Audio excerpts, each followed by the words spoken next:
Muy buenos días, nosotros somos el equipo 2 y nos toca presentar el régimen obligatorio del Seguro Social. A continuación presentaremos el índice que incluye todos los temas a tratar y los cuales serán desarrollados por mis compañeros. Como primer tema tenemos la introducción al régimen del Seguro Social.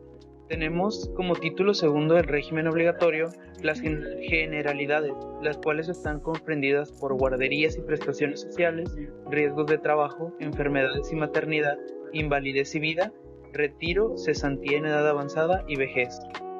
De este tema son sujetos de aseguramiento del régimen obligatorio las personas que presten un servicio remunerado, personal y subordinado, los socios de las sociedades cooperativas, las personas que determine el Ejecutivo Federal y las personas trabajadoras del hogar. Además, pueden ser voluntariamente sujetos de aseguramiento al régimen obligatorio los trabajadores independientes y trabajadores al servicio de las administraciones públicas. Los trabajadores también tienen el derecho de solicitar al instituto su inscripción y comunicar las modificaciones de su salario y sus condiciones de trabajo. Además, las semanas reconocidas para el otorgamiento de las prestaciones se obtendrán dividiendo entre 7 días de cotización acumulados. Los documentos y datos e informes que los trabajadores, patrones y demás personas proporcionen al instituto son confidenciales y no podrán comunicarse ni darse a conocer de forma nominativa e individual.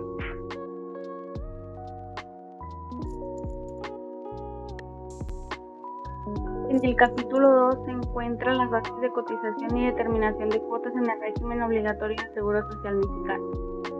El artículo 27 menciona que el salario base de cotización se integra con los pagos hechos en efectivo por cuota diaria, gratificaciones, percepciones, alimentación, habitación, primas, comisiones, prestaciones en especie y cualquier otra cantidad o prestación que se entregue al trabajador por su trabajo, así como también se excluyen como integrantes del salario base de cotización, dada su naturaleza, los siguientes conceptos: los instrumentos de trabajo tales como herramientas, ropa y otros similares; el ahorro cuando se integre por un depósito de cantidad semanaria, quincenal o mensual, igual del trabajador y de la empresa, si se constituye en forma diversa o puede el trabajador retirarlo más de 2 veces al año, integrará salario.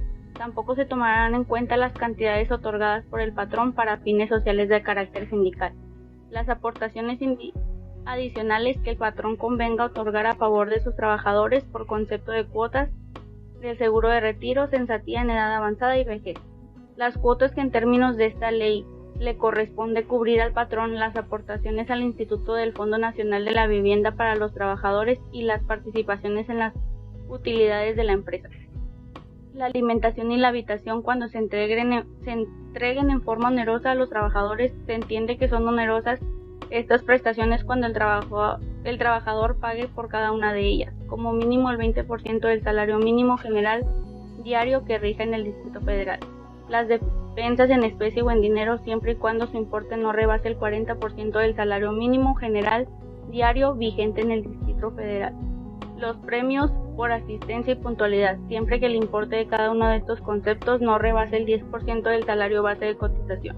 Las cantidades aportadas para fines sociales, considerándose como tales las entregadas para constituir fondos de algún plan de pensiones establecido por el patrón o derivado de contratación colectiva. Los planes de pensiones serán solo los que reúnan los requisitos que establezca la Comisión Nacional del Sistema de Ahorro para el Retiro y el tiempo extraordinario dentro de los márgenes señalados en la Ley Federal del Trabajo. Continuamos con el tema número 2, que es ramo de seguros, que comprende el régimen obligatorio, en el cual podemos ver en el artículo 11 que son los riesgos de trabajo, enfermedad y maternidad, invalidez y vida, retiro, cesantía en edad avanzada y vejez. 5. Guarderías y prestaciones sociales. Ahora continuamos de que son accidentes y enfermedades que están expuestos los trabajadores, en el cual accidente de trabajo es una lesión, perturbación funcional inmediata posterior o la muerte. La enfermedad de trabajo es el estado patológico de la acción continua de su origen en el trabajo. En el artículo 46 vemos que no se consideran riesgos de trabajo por alguna de estas causas: en estado de embriaguez o bajo la acción de alguna droga que no sea de que el patrón la conozca, En el número 3, lo ocasiona intencionalmente. 4, es resultado de alguna riña o intento de suicidio. Y en el 5, el siniestro resultado del delito intencional del trabajador asegurado. Continuamos con las prestaciones en especie, de las cuales se tiene derecho a asistencia médica, quirúrgica y farmacéutica, servicio de hospitalización, aparatos de prótesis, etc. Se consideran con conformidad con las disposiciones previstas en esta ley y en sus reglamentos. De las prestaciones en dinero tenemos en el artículo 58 que el asegurado que sufra un riesgo de trabajo tiene derecho a 1. Si lo incapacita para trabajar, recibirá mientras dure la inhabilitación el 100% del salario que estuviese cotizando. En el número 2, al declararse la incapacidad total, recibirá una pensión mensual equivalente al 70% del salario. Si la incapacidad es parcial, superior al 50%, recibirá una pensión otorgada por la institución de seguros. 4. El instituto otorgará a los pensionados por incapacidad total y parcial de más del 50% un aguinaldo anual que equivaldrá a 15 días. Las pensiones y prestaciones que se refiere a la ley serán pagos de 60 días de salario mínimo. A la viuda o viudo se otorgará una pensión de 40% por incapacidad permanente total. Número 3. A los huérfanos se otorgará una pensión del 20% por incapacidad permanente total. Y por último, en caso de posteriormente fallecer, el otro progenitor se aumentará al 30%. El siguiente tema es el 2.2.2, es enfermedades y maternidad. Les mencionaré los artículos más importantes. Artículo 84. Quedan amparados por este seguro el asegurado o asegurada, el pensionado o pensionada por párrafo reformado, incapacidad permanente total o parcial, invalidez, cesantía en edad avanzada y vejez, y viudez, orfandad o ascendencia. Artículo 94. En este caso de maternidad, el instituto otorgará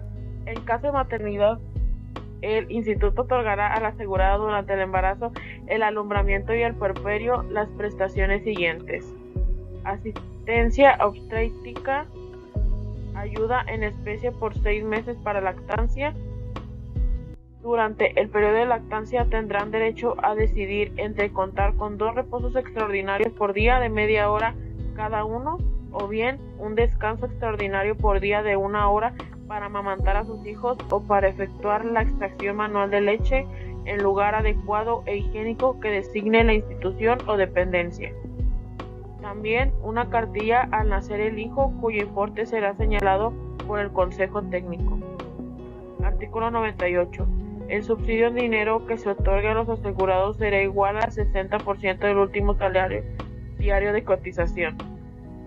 Artículo 101. La asegurada tendrá derecho durante el embarazo y el puerperio a un subsidio en dinero igual al 100% del último salario diario de cotización, el que recibirá durante 42 días anteriores al parto y 42 días posteriores al mismo.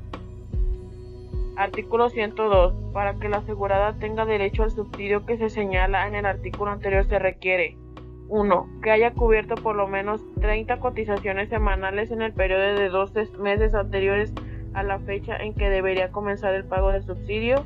2. Que se haya certificado por el instituto el embarazo y la fecha probable del parto. 3. Que no ejecute trabajo alguno mediante retribución durante los periodos anteriores y posteriores al parto. Artículo 107. Las prestaciones en dinero del seguro de enfermedades y maternidad se financiarán con una cuota del 1% sobre el salario base de cotización, que se pagará de la forma siguiente: 1. A los patrones les corresponderá pagar el 60% de dicha cuota. 2. A los trabajadores les corresponderá pagar el 25% de la misma y al gobierno federal le corresponderá pagar el 5% restante.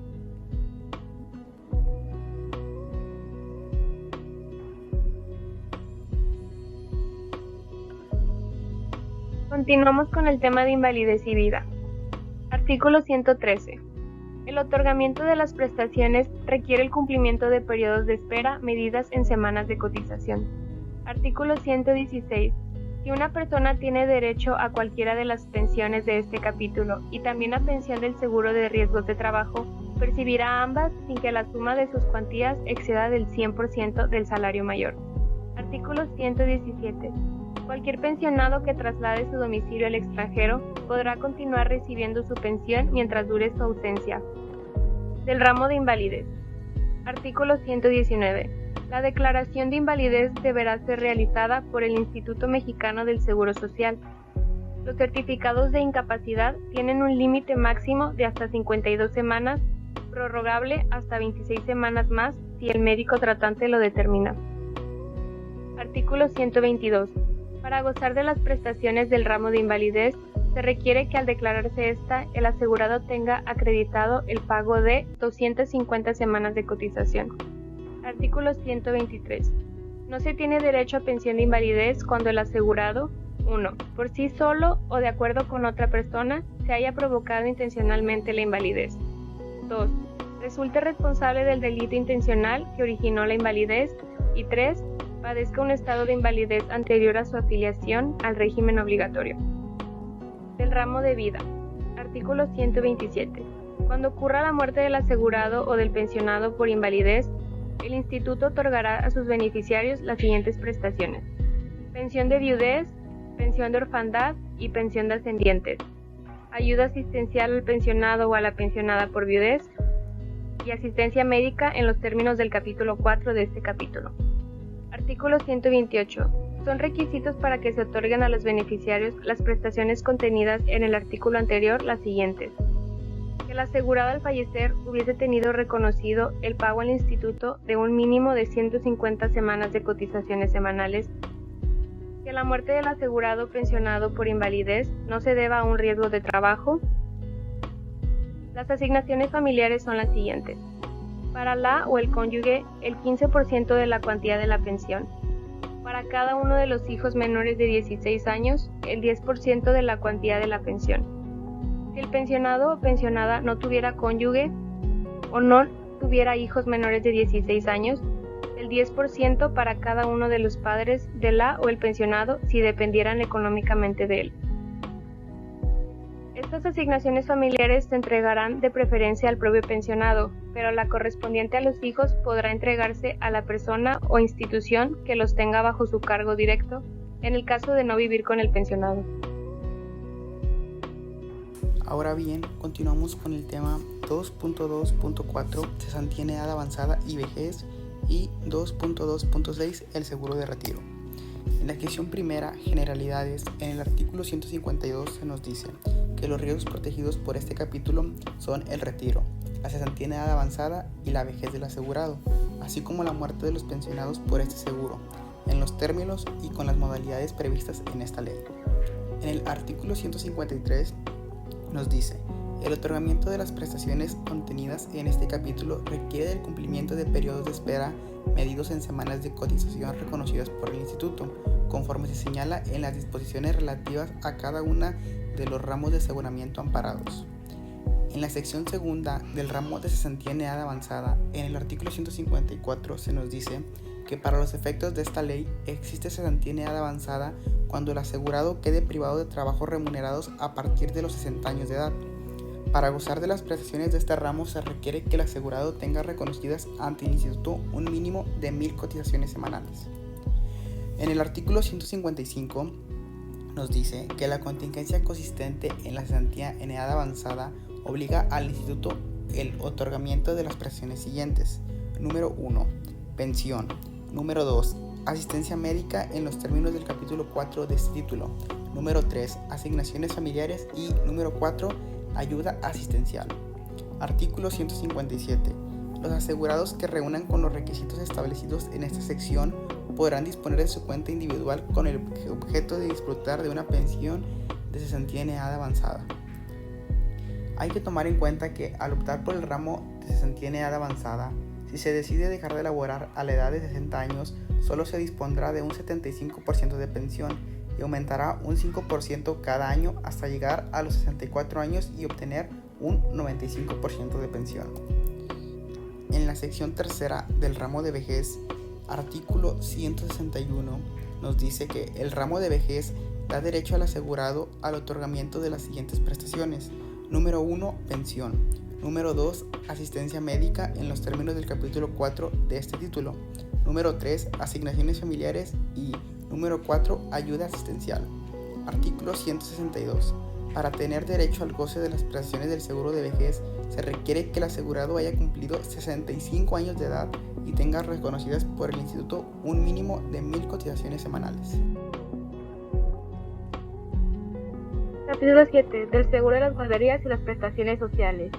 La sección primera del ramo de guarderías establece que su objetivo es proporcionar cuidados durante la jornada laboral a los hijos de su primera infancia de las personas trabajadoras. Las prestaciones deben centrarse en cuidar la salud del niño, promover la adhesión familiar y social. Los servicios de la guardería incluyen aseo, alimentación, cuidado de la salud, educación y recreación, proporcionados por el instituto en instalaciones especiales cercanas a los centros de trabajo y vivienda. Las personas aseguradas tienen derecho a establecer a estos servicios durante su jornada laboral y este derecho se mantiene por 4 semanas después de su baja del régimen obligatorio. La sección segunda del ramo de las prestaciones sociales abarca prestaciones sociales institucionales y prestaciones de solidaridad social. Las prestaciones institucionales buscan fomentar la salud, prevenir enfermedades, accidentes y comprender programas de promoción de la salud, educación higiénica, mejoramiento de la calidad de vida, entre otros. La sección tercera del régimen financiero establece el monto de la prima para el seguro y el porcentaje destinado a prestaciones sociales. Los patrones deben cubrir totalmente la prima para financiar las prestaciones de este capítulo.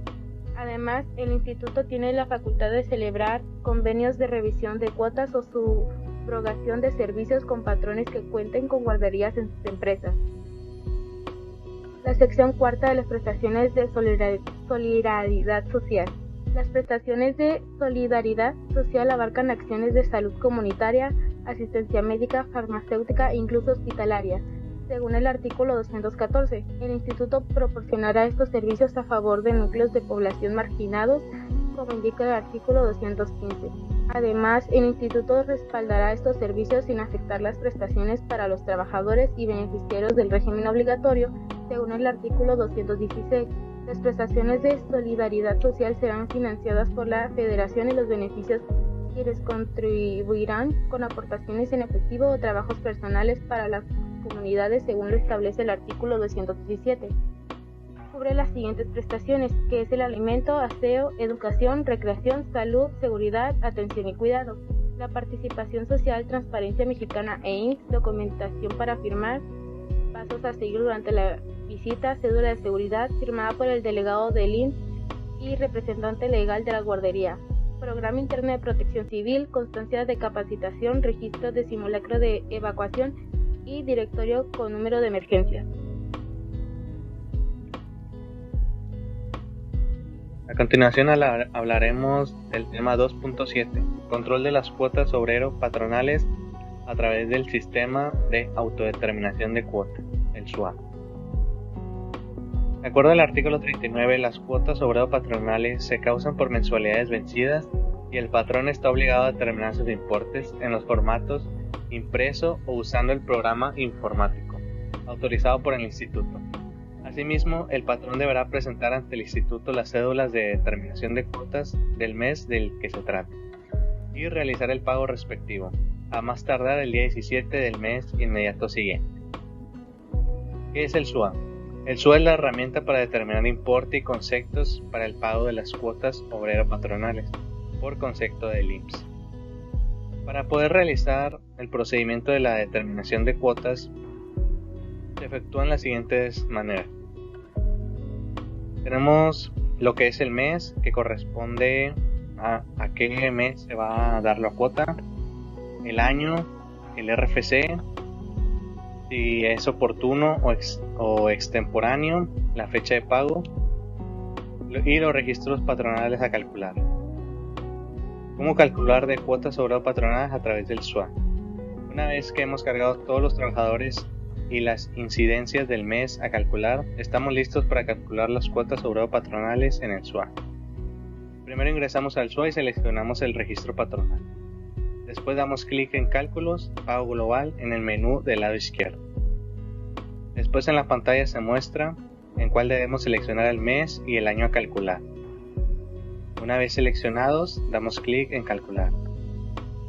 El SUA lanza una alerta cuando ha terminado de realizar los cálculos del mes. SUA solicitará la ruta de la carpeta donde se guardará la información, en este caso el archivo con extensión. Una vez ubicada la carpeta, el sistema guarda el archivo y muestra los documentos de los cálculos. El SWA mostrará una alerta indicando la finalización del proceso y podremos visualizar a las liquidaciones en pantalla. Y por último exportamos la cédula de determinación mensual y bimestral a formato PDF. Por último tenemos las características del sistema de autodeterminación de cuotas, que es de entrada, de operación y de salida. Tema 2.3, continuación voluntaria e involuntaria al régimen obligatorio. Se enfoca al retiro de sensatez y vejez, personas que quieran tener una pensión y llegar al retiro con una pensión asegurada. Artículo 222, enfocado en la modalidad 40 pensionados.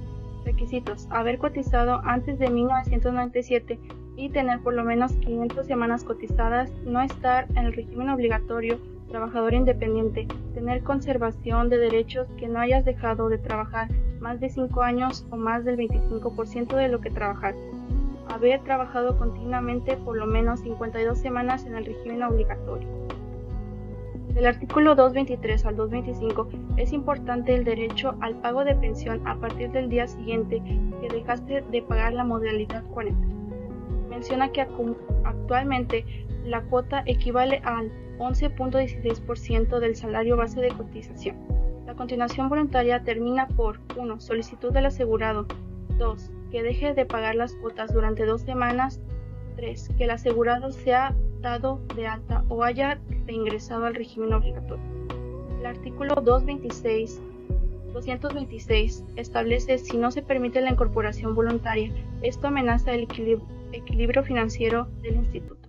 Artículo 227 y 228, 227 y 228, donde entramos en la complejidad de determinar las cuotas.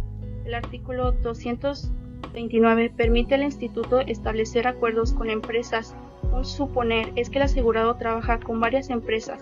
En este caso, el instituto podría coordinarse con estas empresas para simplificar el proceso de incorporación. El artículo 230, si en algún momento decide dejar de pagar o renunciar expresamente su obligación, se termina. El artículo 231, estos artículos brindan flexibilidad y opciones para adaptarse a diversas situaciones.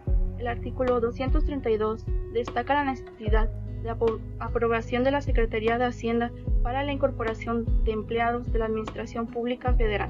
Además, el artículo 233 establece que las cuotas generadas por nuevas incorporaciones pueden financiarse. Tema 2.4 de los procedimientos de caducidad y prescripción. Caducidad. La caducidad en derecho es una figura mediante la cual, ante la existencia de una situación donde el sujeto tiene potestad de ejercer un acto que tendrá efectos jurídicos, no lo hace dentro de un lapso perentorio y pierde el derecho a entablar la acción que le corresponde. Prescripción. En el ámbito de las prestaciones de seguridad social, la prescripción es el tiempo después del cual el asegurado o sus beneficiarios pierden el derecho a reclamar el pago de prestaciones derivadas de las distintas seguros amparados por el INSS, de manera tal que éste se libera de la obligación. La prescripción es un medio de adquirir un derecho o de liberarse de una obligación. Prescripción es una extinción de derechos por abandono. Está en el artículo 298.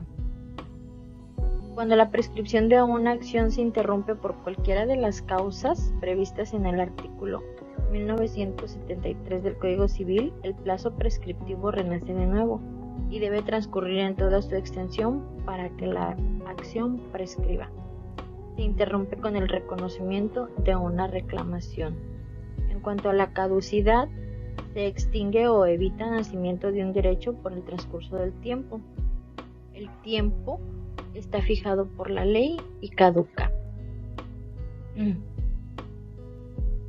El artículo 297 nos habla de la caducidad y su plazo. En el artículo 298 nos habla de las obligaciones de enterar las cuotas y los capitales constitutivos que prescribirán a los 5 años de la fecha de su exigibilidad. La prescripción se regirá en cuanto a su consumación e interrupción por las disposiciones aplicables del Código Fiscal de la Federación. En el artículo 299 nos explica el pago de lo indebido, las cuotas enteradas sin justificación que pueden solicitar devolución de lo que se ha pagado indebidamente. El tiempo de gracia. ¿Conoces el tiempo que tienes ante la ley para solicitar una pensión después de ser dado de baja ante el Seguro Social? Son 5 años los que tienes para solicitar tu pensión de invalidez, cesantía en edad avanzada, vejez, viudez, orfandad o ascendencias que no deriven de un accidente de trabajo. ¿En qué consiste el tiempo de gracia? Es un tiempo que el IMSS le otorga y es igual a la 4ª parte del tiempo cubierto por sus cotizaciones semanales del tiempo cotizado en el IMSS, contando a partir de la fecha de su baja, que no es otra cosa más que el periodo en el cual el asegurado puede solicitar el otorgamiento de las pensiones antes señaladas. Un ejemplo de prescripción lo vemos en el artículo 300 de la Ley del Seguro Social, el derecho de los asegurados o sus beneficiarios para reclamar el pago de las prestaciones en dinero. Ejemplo de caducidad, tomamos la sección 4ª de la ayuda para gastos de matrimonio. Artículo 165 de la Ley del Seguro Social. La o el asegurado tiene derecho a retirar como ayuda para gastos de matrimonio o unión civil y proveniente de la cuota social aportada por el gobierno federal de su cuenta individual una cantidad equivalente a 30 días del salario mínimo general conforme a los siguientes requisitos. Este es un ejemplo de caducidad. Las pensiones caducan y el artículo 20, artículo 55 y artículo 120 es un ejemplo de las pensiones que caducan. Siguiendo con el tema número 11.5 de las responsabilidades y sanciones. Hoy vamos a ver cómo poner una queja ante el IMSS. En esta parte hay 2 formas de ponerla. La primera es poniendo una queja administrativa, la cual, para poder llevarla a cabo, se hace frente a un área que hay en el IMSS, que ya está dispuesta ahí. Esta queja es más que nada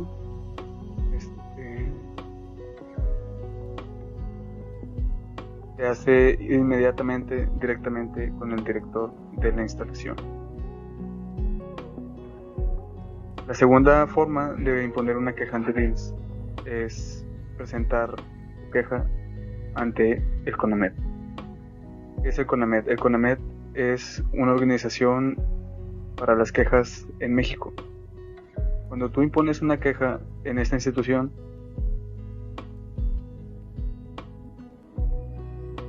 esta queja llega directamente a la institución en la que tú pones la queja. Llega directamente al director y las sanciones son inmediatas. Y ya para terminar, no nada más queda esta, sino que también hay otro tipo de organizaciones que no son tan gubernamentales y se hacen de una forma más civil.